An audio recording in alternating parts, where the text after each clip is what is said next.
Olá pessoas, este é mais um vídeo meu aqui na internet. Hoje eu dei um zoom maior aqui na câmera porque o sol tá me atrapalhando muito aqui e eu não tava conseguindo equilibrar o balanço de luz. Então eu tava ficando muito escuro, o sol tava muito claro, ao mesmo tempo eu não quero fechar a janela porque a luz natural dá uma cor melhor. Então vou deixar do jeito que tá assim mesmo, tá? Vai ficar um zoom um pouco maior na minha cara. Bom, antes de começar a falar do assunto que eu me propus a gravar hoje, camisetas da Doppel, tá? Essa aqui eu já mostrei pra vocês. Uhul! É a do Marvin, do Guia do Mochileiro das Galáxias. É uma das camisetas que o pessoal mais gosta quando eu mostro aqui. Então aproveitem, tem aqui embaixo na descrição do vídeo o link para compra dessas camisetas com desconto. Beleza? Então, se vocês gostarem, adquiram a sua. E vamos lá falar sobre uma polêmica que já está um pouco atrasada, né? Que já foi uma polêmica antes da virada do ano, mas eu não tinha tido tempo nem de ler sobre o assunto, nem de estudar para poder gravar alguma coisa. Então eu deixei agora para o começo do ano, que eu finalmente li alguns artigos e achei muito interessante, por isso mesmo achei que valia a pena gravar um vídeo. Que muita gente tinha me perguntado, tinha me pedido para falar sobre a atleta transgênera que tinha sido aceita para competir em campeonatos internacionais de vôlei. Resumindo a história agora para vocês de forma mais precisa, tá? Essa jogadora chama Tiffany Abreu, que nasceu Rodrigo de Abreu, acho, se não me engano. Quando ela era Rodrigo, ela jogava vôlei já pelos times masculinos. Em 2014 ela realizou uma mudança de sexo e agora, né, no finzinho de 2017, ela recebeu a autorização para poder jogar em times femininos. Ela foi a primeira trans brasileira a receber autorização da Federação Internacional de Vôlei para jogar com as mulheres e vai se tornar a primeira atleta trans a jogar na Superliga Feminina pelo Bauru, time lá de Bauru de vôlei feminino. Essa notícia gerou muita revolta e muito bafafá em vários grupos da sociedade que diziam que não era justo que uma atleta que nasceu homem pudesse competir com atletas femininas que nasceram mulheres, porque ela ia ter muita vantagem por causa da altura, da força, enfim, e uma série de detalhes aí. Afinal de contas, essa Tiffany tem 1,94, acima da média da altura das mulheres que jogam vôlei e tal, enfim. Então essa discussão acabou virando mais um debate sobre o que é justo e o que é injusto em esportes, um pouco sobre preconceito também, né, de que não deveria aceitar transexuais não só nos esportes, como em lugar nenhum. Entre alguns dos textos que circularam, foi um texto que a ex-jogadora de vôlei Ana Paula publicou no Estadão, na coluna dela que ela tem no Estadão, em que ela comenta exatamente sobre a questão da Tiffany, né, e dizendo que não tem nada a ver com preconceito, com transexuais ou não, e sim com o fato de que não é justo. E ela inclusive comenta que como atleta de vôlei, tinha uma patrulha médica do Comitê Olímpico Internacional, da Federação Internacional de Vôlei e da própria CBV, que eu acho que é a Confederação Brasileira de Vôlei, né? Que ficavam o tempo inteiro medindo a força, a musculatura, ossos, condição cardiovascular, para que elas não estivessem sendo construídas injustamente com hormônio masculino ao longo dos anos. Inclusive falou que a Agência Mundial Antidoping fazia testes surpresa, em que várias vezes ela teve que acordar às 5h30 da manhã para colherem material sem aviso prévio. Esses são os cuidados que as federações internacionais de esporte e nacionais também tomam com relação ao doping, né, com relação à seriedade dos seus atletas, e ela levanta o fato de que como que você vai poder avaliar a questão de doping numa atleta transexual. E no caso também poderia ser o contrário, né, num atleta transexual também, né. Pois bem, o que é uma pessoa transexual? Uma pessoa transgênera, não confundir com transgênico, tá, que é um organismo geneticamente modificado, mas tudo bem. As pessoas transgêneras ou transexuais são pessoas que não se identificam com o gênero a qual elas nasceram. Eu já tinha comentado levemente sobre elas naquele meu vídeo Homossexualidade um ponto final, em que eu digo que não é a mesma coisa que orientação sexual. Então uma pessoa transgênera pode ser hétero ou homo, da mesma forma como uma pessoa cis, né, que é o contrário da pessoa transgênera. E a transgenericidade e cisgenericidade também oscila dentro de várias graduações numa barrinha, tá? Então tem pessoas que se sentem incomodadas com o seu próprio gênero e se sentem bem apenas se vestindo com o gênero oposto de vez em quando. Algumas pessoas se sentem bem apenas sendo tratadas como gênero oposto. Já algumas pessoas que estão no extremo da barrinha recebem a recomendação terapêutica, médica, etc., de fazer a cirurgia de troca de sexo. Mas é bom lembrar que nenhuma dessas modificações físicas que são feitas em pessoas transgêneras é considerado uma cura para a disforia de gênero, né? Que já foi chamada de transtorno, né? Hoje é considerado uma disforia. Ou seja, a pessoa transgênera não vai poder abandonar terapia, não vai poder abandonar outros tipos de tratamento auxiliar e nem sempre é sugerida a mudança de sexo. Às vezes pode acontecer que a mudança de sexo não seja necessária e a pessoa já consiga se identificar bem de outra forma. Um exemplo que as pessoas sempre citam nessa questão dos transexuais foi a Rogéria, né, que faleceu agora em 2017, que era uma atriz muito famosa, mas que era Astolfo, né, e que se vestia de mulher, porém nunca quis fazer a cirurgia de mudança de sexo, e ela falava isso em várias entrevistas, ainda que nenhum brasileiro se recusasse a chamá-la de Rogéria, que ela se vestisse de mulher, e ela estava 100% do tempo se vestindo de mulher, e não via a necessidade de fazer a mudança de sexo. Então, quando você está falando de tratamento, muitas vezes o tratamento hormonal é recomendado, então você tem um tratamento hormonal para que você tenha desenvolvimento de características secundárias do sexo oposto, então no caso de homens são tratados com hormônios estrógeno e progesterona e controle de testosterona para baixar a testosterona. Então são duas vias, né? É a redução do hormônio masculino e injeções para aumentar o hormônio feminino. E no caso das mulheres é o oposto, né? Você dá injeções de testosterona e abaixa os hormônios femininos, né? Estrógeno, progesterona e tal. E também não é toda pessoa trans que é submetida ao tratamento hormonal que também é recomendada a mudança de sexo, tá? Então, enfim, isso é uma coisa muito complexa. Você pode citar 10 mil exemplos aí de pessoas que tiveram problemas com relação a essas mudanças, que eu nem sei se são verdadeiros ou não, mas isso não é relevante porque isso diz mais respeito ao tipo de acompanhamento que essa pessoa teve, acompanhamento médico e psicológico, talvez não tenha sido mais adequado. Muitas vezes as pessoas trans fazem modificações por conta própria, né, nas suas casas, tal, enfim, clínicas clandestinas, então acaba sendo também um caso bastante complicado, principalmente por causa do preconceito que elas sofrem na sociedade, né, que ninguém aceita, principalmente família, né, enfim, aquelas pessoas que deveriam amar a pessoa trans, né, que deixam de amá-la quando descobrem que elas são trans, ou então tentam curar de outra forma, tal, que são até maneiras mais agressivas do que a própria mudança de sexo. A própria Ana Paula do vôlei comenta que ela não vai discutir o que a Tiffany sofreu durante a vida dela para tentar se aceitar no seu corpo masculino, e depois o segundo sofrimento, né, que foi a modificação para o sexo feminino. Eu achei alguns artigos científicos aqui, inclusive um muito bom, que é de 2006, escrito por Sarah Tetzel.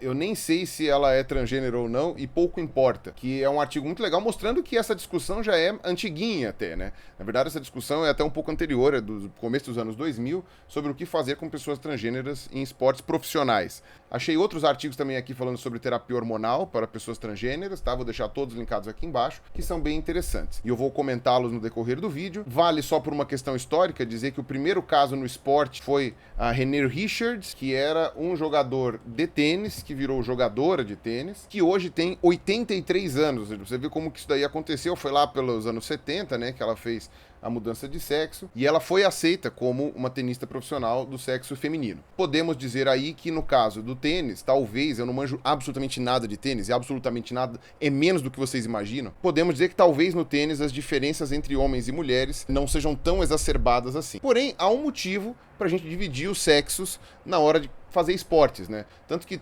esportes coletivos como vôlei, futebol, basquete e também esportes individuais como natação, corrida, 100 metros com barreira, triatlo, atletismo em geral, você vê que há uma separação entre categorias masculinas e femininas, porque a gente sabe que existe diferenças bastante notáveis, né, entre homens e mulheres no que diz respeito ao desempenho físico, dependendo do que você está querendo fazer. Então, óbvio, a maioria das pessoas enxerga a vantagem dos homens perante as mulheres, né, porque os homens têm mais massa muscular, em geral 35% mais de massa muscular do que as mulheres, então, óbvio, é sempre uma gaussiana, né? Então você pode pegar exemplos de homens particularmente muito fracos e homens particularmente muito fortes, a média é entre 35% e 30% a mais de musculatura do que as mulheres. Claro que você pode pegar mulheres absurdamente mais fortes também, que têm até mais massa muscular do que a média dos homens, mas a grande maioria das mulheres vai estar abaixo disso, vai estar com 30% de musculatura a menos do que os homens. Também varia entre musculatura dos membros superiores, membros inferiores, enfim. E tem também a questão da altura, né? Agora eu não vou lembrar exatamente qual é a média em que os homens em geral são mais altos que as mulheres, mas eu acho que é 12 centímetros, tá? Em geral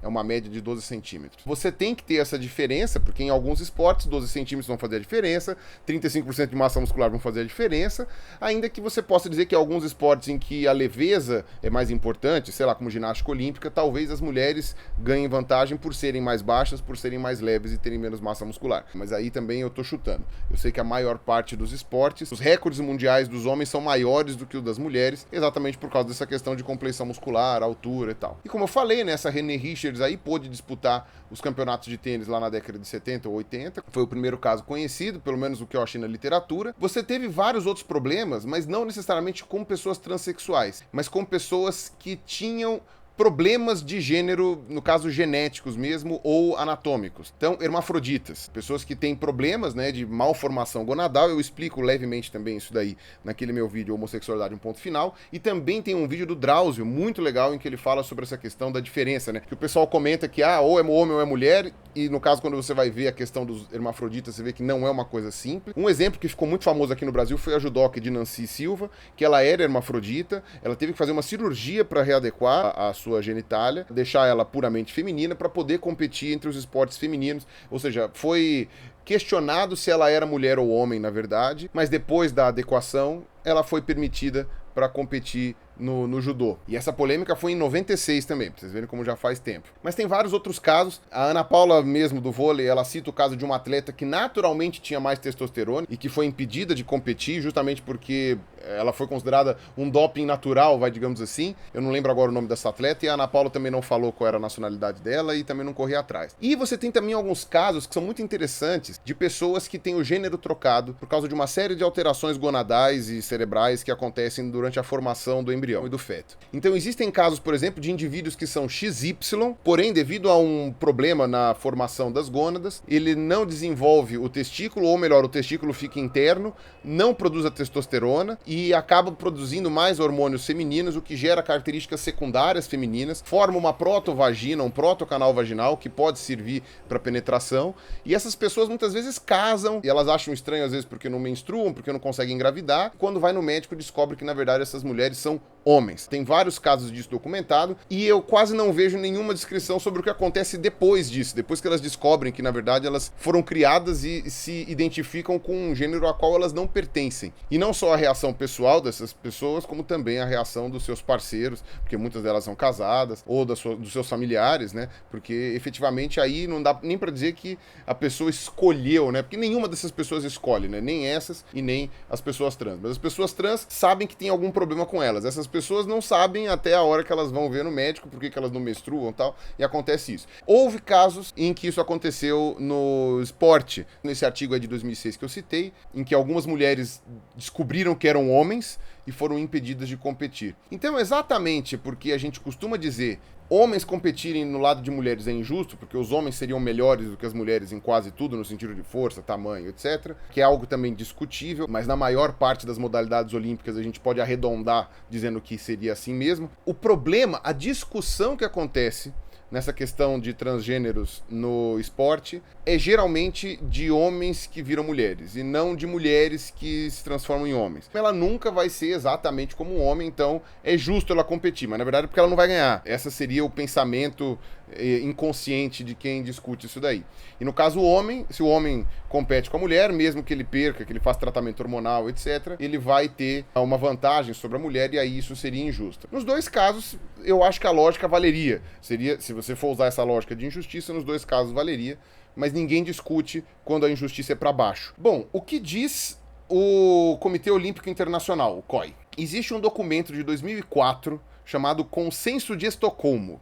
O que esse Consenso de Estocolmo diz? Eu achei aqui a página do Consenso de Estocolmo, vou deixar linkado aqui embaixo. Tá aqui, outubro de 2003, na verdade, ele foi promulgado em 2004, mas foi escrito em 2003. Um comitê médico do COI discutiram sobre indivíduos que fizeram a sua readequação sexual, né? Aí fala que o nome dos médicos que participaram, tá aqui 2 da Suécia, 2 da França, 3 da França e 2 dos Estados Unidos. E aí, quais são as recomendações do COI, tá? Desse documento de Estocolmo aqui. Indivíduos que tiveram a sua mudança sexual, tanto de homem para mulher quanto de mulher para homem, antes da puberdade, podem jogar de acordo com o sexo que elas se identificam. Então, por exemplo, se eu nasci homem, mas eu já me identifiquei como mulher antes da puberdade, já fiz a mudança de sexo, já fiz o tratamento hormonal, eu posso competir como mulher. E vice-versa, né? Se for uma mulher que se identifica como homem, tudo que for antes da puberdade está liberado, tá? Desde que haja a mudança de sexo completa. Agora, em indivíduos em que a mudança de sexo foi feita depois da puberdade, só vão ser elegíveis para participação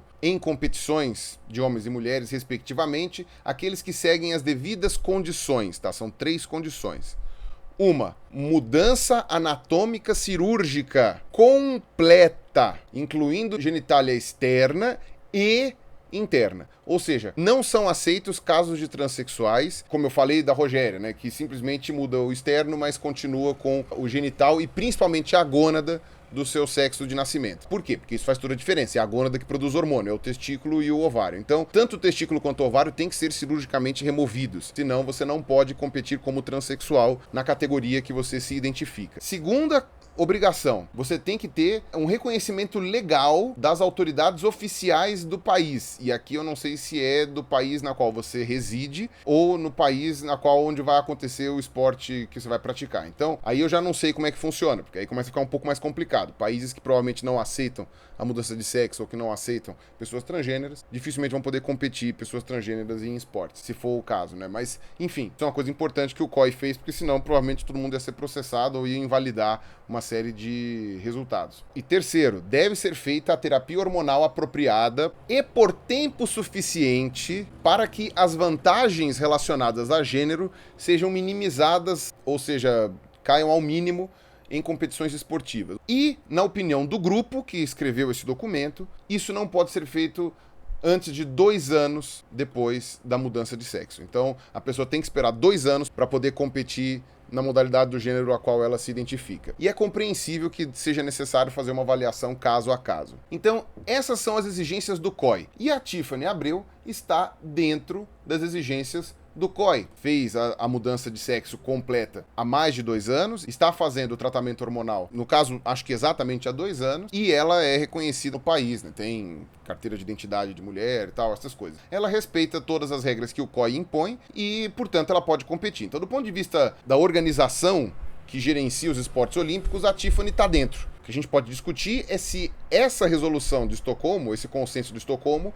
do COI, é justo. Ou seja, se ele consegue abarcar todos os aspectos dessa discussão. Então, vamos lá.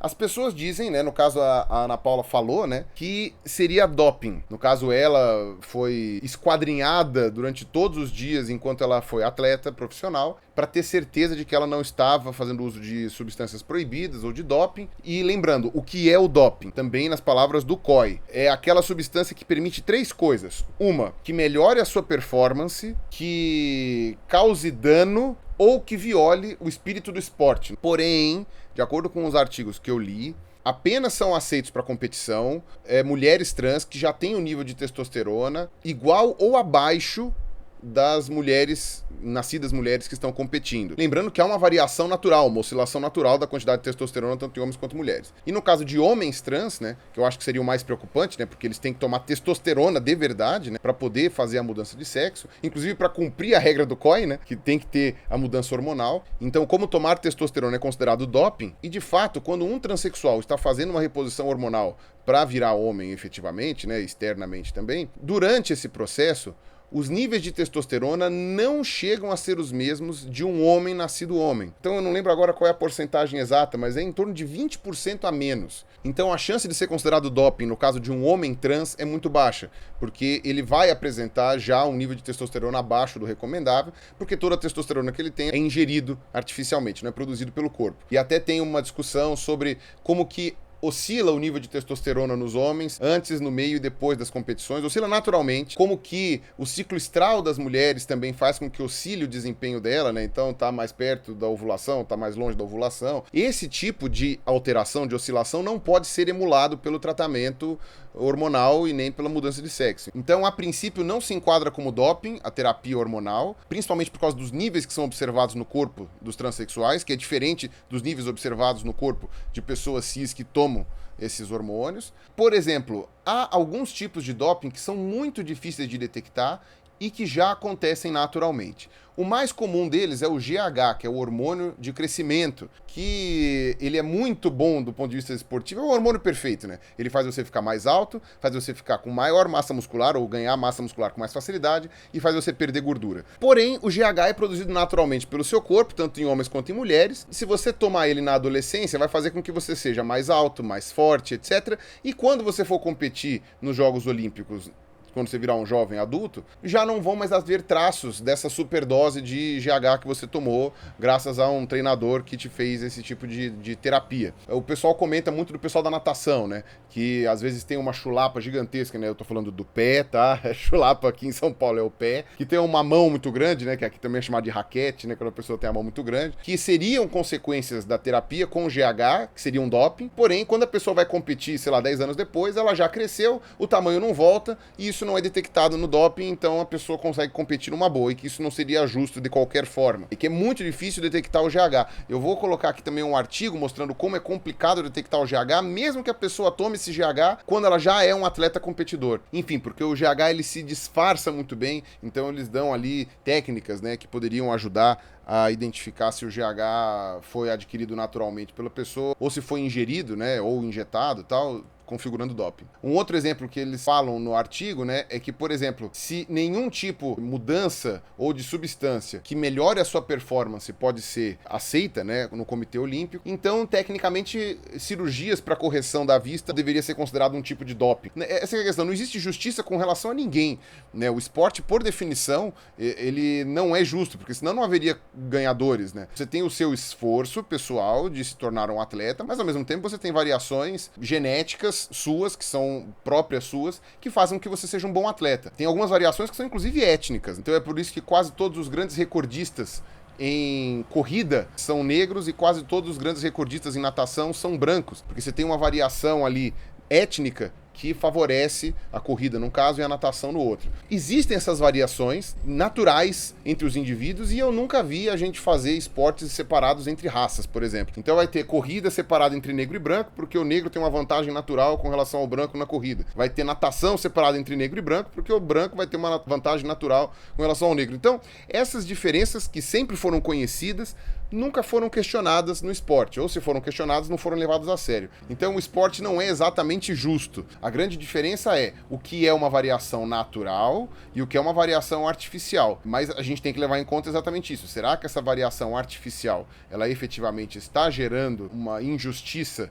Tá? E isso eu vou responder mais no final do vídeo. Por que o Comitê Olímpico ele falou que não haveria problema depois de 2 anos? Porque, tecnicamente, os músculos de um homem, formados como homem, em 2 anos de terapia hormonal e depois da mudança de sexo, né, da remoção dos testículos, os músculos já estariam na proporção de uma mulher, por exemplo. Então, eu teria perdido 35% de massa muscular, em média, para poder competir junto com as mulheres. Algumas pessoas dizem que até em 1 ano isso já é o suficiente, outras falam em 5 e tal. Enfim, o Comitê Olímpico entendeu que 2 anos é o suficiente. Porém, a altura não volta. Então, por exemplo, você tem aí, no caso da Tiffany, 1,94 de altura, que ela pode fazer a terapia hormonal que ela quiser, ela não vai perder esses 12 centímetros em média que ela tem de vantagem com relação às pessoas que nasceram mulheres. Porém, você também tem que levar em conta que algumas mulheres são naturalmente muito altas, algumas têm 1,94 e elas nunca foram impedidas de competir só porque elas são mulheres. Óbvio, se elas fossem homens, talvez elas tivessem 2,6 metros, 2,7 metros, porém 1,94 ainda não é considerado não competitivo, nem para um homem, muito menos para uma mulher. Então essa questão do tamanho também pode ser discutida,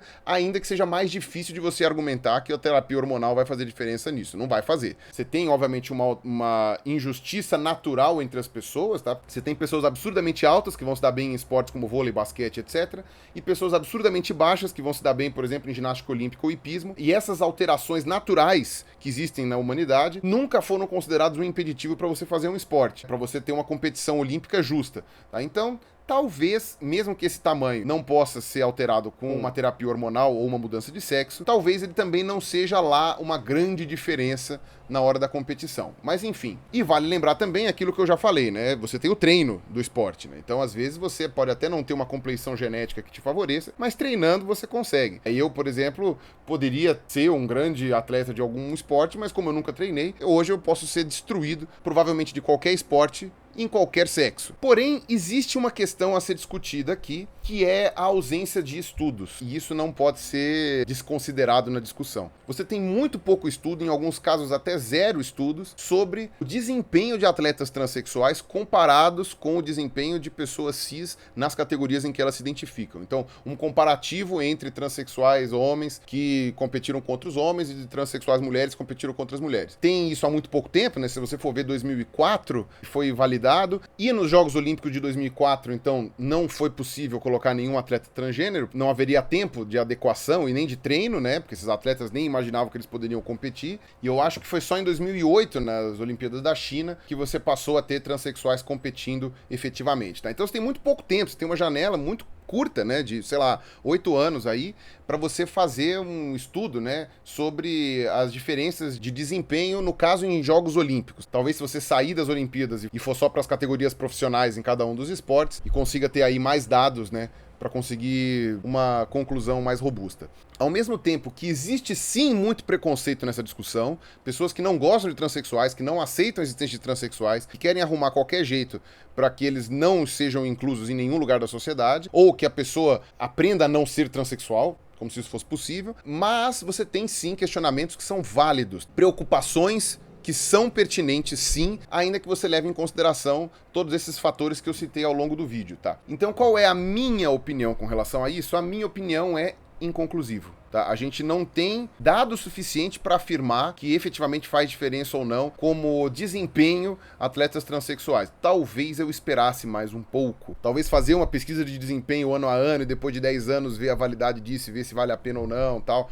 Então, eu não tenho opinião formada sobre isso, porque simplesmente a ciência não tem opinião formada sobre isso, ainda que o COI seja bastante pragmático, afirmando que em 2 anos já não há mais traços de diferenças entre gêneros. A gente sabe que, eventualmente, como ele fala que tem que ser olhado caso a caso, às vezes acontece de 2 anos não ser suficiente. Então, sei lá. E ainda tem uma preocupação grande, né, que as pessoas falam, inclusive a Ana Paula falou no texto dela, de que atletas vão mudar de sexo só para competir mais facilmente. E isso seria o fim de esportes femininos, digamos assim. Ou seja, o time feminino de vôlei seria composto só por transexuais femininas, tiraria o lugar das mulheres das competições, né? Eu não vou dizer que não faz sentido o que a Ana Paula falou. Porém, me parece um pouco de declive escorregadio, porque ela parte do pressuposto de que atletas vão mudar de sexo de propósito para competir, digamos assim, num lado mais fácil, entre aspas, vai. Porque dificilmente você vai ter tantos atletas transgêneros, assim, que lotem quadras para conseguir formar times. Enfim, você tem que levar em conta que não é qualquer transexual que é um atleta. Muito pelo contrário, pouquíssimos transexuais são atletas, assim como pouquíssimas pessoas cis são atletas. Não é qualquer um que pode ser atleta e que, eu vou mudar de sexo. Calhou, no caso da Tiffany, dela já ser atleta na época de Rodrigo. Não é assim, tipo, vamos convocar uns transexuais aí para eles virarem atletas. Ou, exatamente isso que a Ana Paula sugeriu, né? Você mudar propositalmente o sexo de algumas pessoas para que elas possam concorrer em outras categorias que seriam mais fáceis, né? E aí tem o prêmio que você ganha, a notoriedade e tal. E eu acho isso pouco provável também, porque a experiência de mudança de sexo, né? As exigências do COI, assim, são bastante violentas, tá? Você vai convencer um cara a cortar o pau pra competir no esporte feminino, uma mulher a fazer um tratamento hormonal, cortar os ovários para competir, sei lá, no hipismo masculino.